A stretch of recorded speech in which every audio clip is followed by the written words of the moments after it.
এই কিছুদিন আগেও নিজস্ব প্রযুক্তিতে ইরান তৈরি করেছে উন্নত স্যাটেলাইট ব্যবস্থা, যা দেখে চমকে গেছে পশ্চিমা বিশ্ব।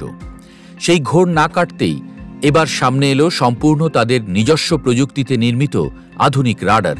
অর্থাৎ হাফিজ রুমিদের কবিতার চারণভূমি ইরানে কেবল প্রেম ও আধ্যাত্মিকতার সুরই কেবল শোনা যায় না, বরং এখন সেখানে ধ্বনিত হয় ৬০০ ক্ষেপণাস্ত্র একসাথে ছোঁড়ার হুঙ্কার।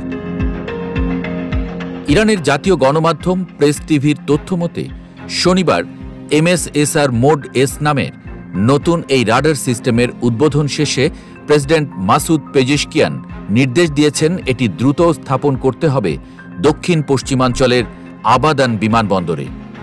দেশীয় প্রযুক্তিবিদ ও ইরানি কোম্পানিগুলোর যৌথ প্রচেষ্টায় তৈরি এই রাডার ইরানের আকাশসীমায় বিমান চলাচলের নিয়ন্ত্রণ ব্যবস্থাকে করবে আরও শক্তিশালী, আধুনিক ও নির্ভরযোগ্য।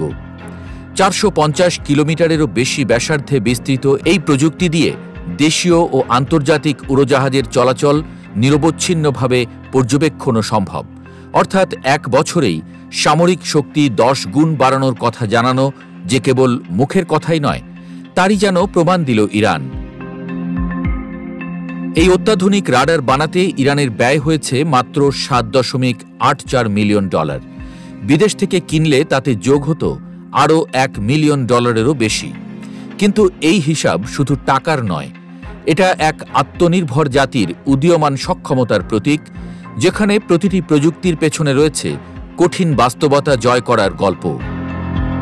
একসময় প্রযুক্তির জন্য অন্যের দ্বারস্থ হতো যে ইরান, আজ সেই নিজের কাঁধে দাঁড়িয়ে বলছে আমরাই পারি। চীনের না, রাশিয়ার হাত ধরে নয়, নিজের উদ্ভাবনে নিজের সাহসে তৈরি করছে নতুন দিগন্ত। মহাশূন্যে যেমন তাদের স্যাটেলাইট ঘুরছে আত্মবিশ্বাসের কক্ষপথে, দেশের আকাশসীমা পাহারা দিতে তৈরি করছে আন্তর্জাতিক মানসম্পন্ন সব এয়ার ট্রাফিক রাডার। এর ইঙ্গিত স্পষ্ট হয়ে উঠেছিল ২০২৪ সালের শেষ দিকে, যখন ইরানের বিমান পরিবহন কর্তৃপক্ষ ঘোষণা করে তারা বোয়িং ও এয়ারবাস জেট বিমানের ইঞ্জিনের যন্ত্রাংশ তৈরির প্রযুক্তি পুরোপুরি আয়ত্ত করেছে এবং সফলভাবে তা নির্মাণেও সক্ষম।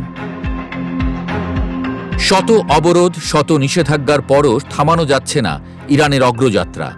এই বাস্তবতাই এখন যেন দিবালোকের মতো স্পষ্ট পশ্চিমাদের কাছে। যারা ভাবছিল চাপে পড়ে থেমে যাবে ইরান, তারাই আজ দেখছে ইরানের জয় জয়কার।